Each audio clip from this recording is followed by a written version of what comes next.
Hello there, I am Jaime Elizondo, and today I want to share my story from my early years when I thought to make my farm profitable. And maybe you can relate to my story. I bought my 300-acre farm and immediately learned I wasn't profitable. I had read an excellent book, From Grass to Milk, written by McKinnon in New Zealand around 1965. In which he stated that the stocking rate determined profits more than any other factor. So I made an Excel spreadsheet and I found out that that was true. I knew that I needed to maintain more productive units to dilute my yearly costs. But most of the grazing advice out there says not to increase your stocking rate immediately. And most grazing gurus, if not all, recommend destocking, selling your cattle, or sheep whenever the grass grows slower during the year. I could not reconcile these two very different recommendations. One that called for maximum stocking rate to have a good profit, and another one that warned you not to go to a high stocking rate, and instead of that, to destock anytime the grass grew slower, or a short-term drought as is known. So I did my calculations, and leaving more residual when the grass grew slower would mean that I would be back on the first paddock sooner. During a slower growth period, this will result in overgrazed, unrecovered grass, which means that roots get shorter and root depth gets shallower. If you ask me how I found out, well, exactly by following their advice, as I went to all the grazing conferences and schools, and I had a wreck. I had to learn that they were dead wrong. Yes, I paid the price for my mistakes. The roots of my grasses were shortened. My soil became susceptible to any type of drought, short and long term. Then I had to destock just as the gurus had suggested, but that went against my profit. My problem with this is that when you are forced to destock, it typically occurs when livestock prices decline, resulting in a financial loss.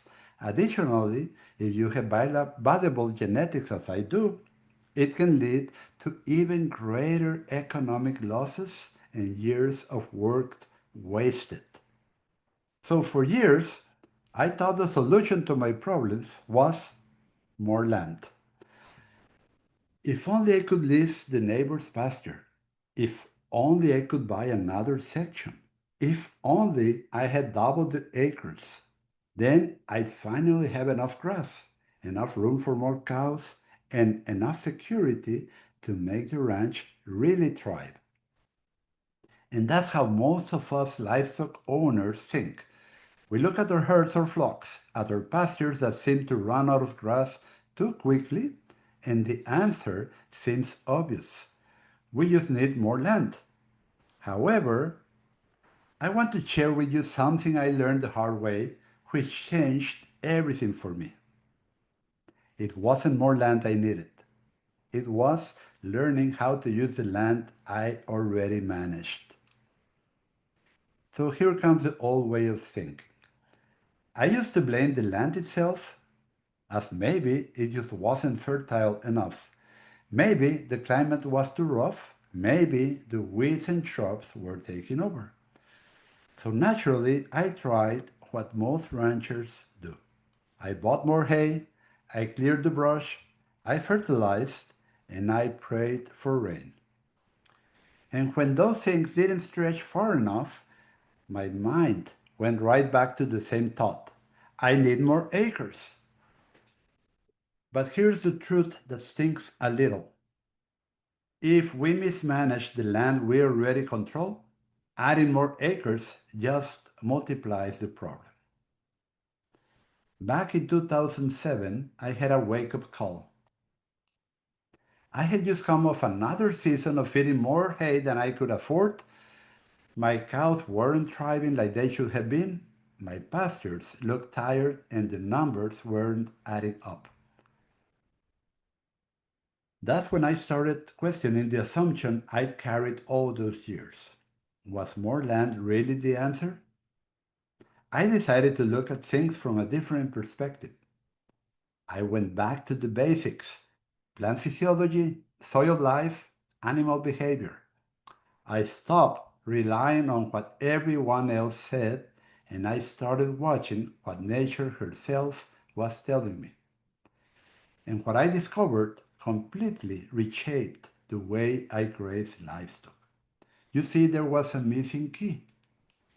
The secret wasn't more land, it was how I was grazing the land.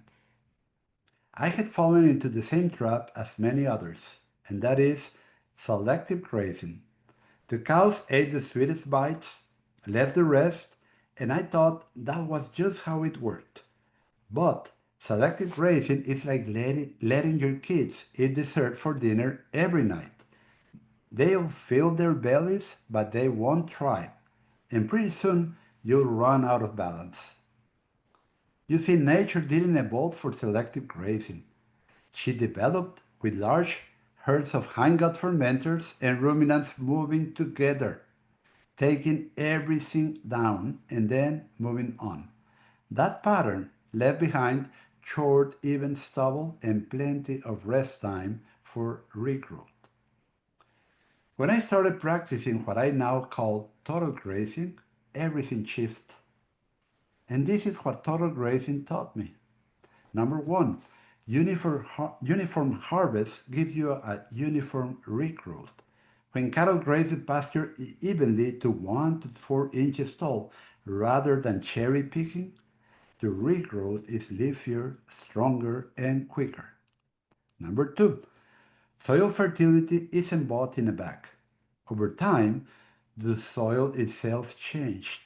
By stockpiling whole sections of the farm and allowing grasses to fully mature before grazing as standing hay for winter and dry seasons, I noticed the ground becoming spongier, richer, and more alive.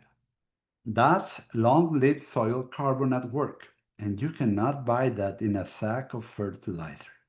3. More cows on the same acres. The biggest shock? I didn't need more land to double my stocking rate. By managing grazing correctly, the same acres produce 2, even 3 times more feed than before. Additionally, grass productivity continues to increase annually. 4. Less hay and more freedom. With standing hay stockpiled in the pasture, I cut way back on hay feeding. That meant less time on the tractor, fewer bills to pay, and more time actually managing grazing, which is your biggest profit maker. So I talk to ranchers all the time who are stuck in the same cycle I was. They're looking at land listings, scratching numbers, wondering how they'll ever afford the next lease payment or mortgage. But here is the freeing truth: you might not need more land. You may need to view the land you already manage in a new light, to realize that under your boots there's more potential than you ever imagined.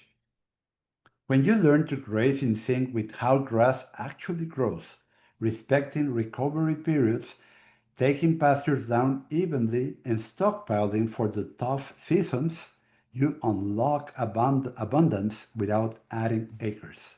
And here is a story that proves this. One of my students, Matt from Arkansas, shared something that stuck with me. He said, "We just ran out of cows. We need to easily double our sucking rate to make effective use of all our forage." Think about that. He didn't run out of grass, he ran out of cows. That's what happens when you stop chasing more land and start managing differently. The land produces so much more that your problem flips. You don't have to feed more hay, you have to buy more cattle just to keep up. And that is a good problem to have. And I will be honest, this isn't just about grass and cows.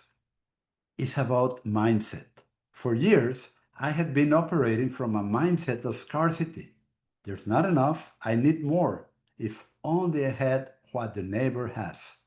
But once I learned to graze for abundance, everything flipped. I began to see the land not as a limitation, but as an opportunity. And here is the funny thing. When you take care of the land you have, opportunities for more land often come to you. Your neighbors see what you're doing and want you to list theirs. Investors want to work with you. Suddenly, the land seems to multiply not because you bought more, but because you steward what you already had. And here is what you can do next. If you're reading this and nodding your head because you felt the same pressure, the feeling that you need more land just to stay afloat, let me encourage you. Start by asking a different question. Instead of how can I get more acres, ask how can I get more out of the acres I already manage? How can I graze to match the way nature designed grass to grow? How can I reduce inputs and let the land do the work? I'm going to repeat the second one. How can I graze to match the way nature designed grass to grow? That's basic plant physiology, my friends. And that means that green leaves produce energy by photosynthesis, while stems consume energy by respiration. So, if after grazing you leave a lot of stems standing, attached to the ground, they will drain the energy reserves in roots and crowns. That is why we need to follow these simple directives. Okay, so the answers to those questions will free you faster than any land purchase ever could. Ranching Made Simple is a resource that allows you to begin rethinking grazing without incurring significant investments. Learn how to graze with Ranching Made Simple for only $7 the first month. Get the online course plus the Ranching Made Simple membership at rwranching.com/ranchingmadesimple as one word and use code 40OFF. That's 40 in capital letters OFF at checkout, and this promotion will run until the end of September. Final thoughts. I used to think my future depended on getting more land. Now I know it depended on me learning how to see the land differently. Total grazing showed me that the real wealth is already under our feet. It is in the soil life, in the grass, in the cattle that respond calmly when they trust us, and in the freedom that comes when we're no longer slaves to hay or debt. So if you've been thinking that I just need more land, well, maybe you don't. Maybe you're just missing this. This is the September special. Learn how to graze with Ranching Made Simple. Only $7 for the first month. Well, thank you for listening. I hope this podcast has made you think and realize that you already manage enough land to double or triple your herd or flock size. I hope to see you at Ranching Made Simple, the best way to start your successful grazing journey. Subscribe to my weekly blog at rwranching.com/blog or on my YouTube channel under Real Wealth Ranching by Jim Elizondo. May God bless you all, and I'll see you there.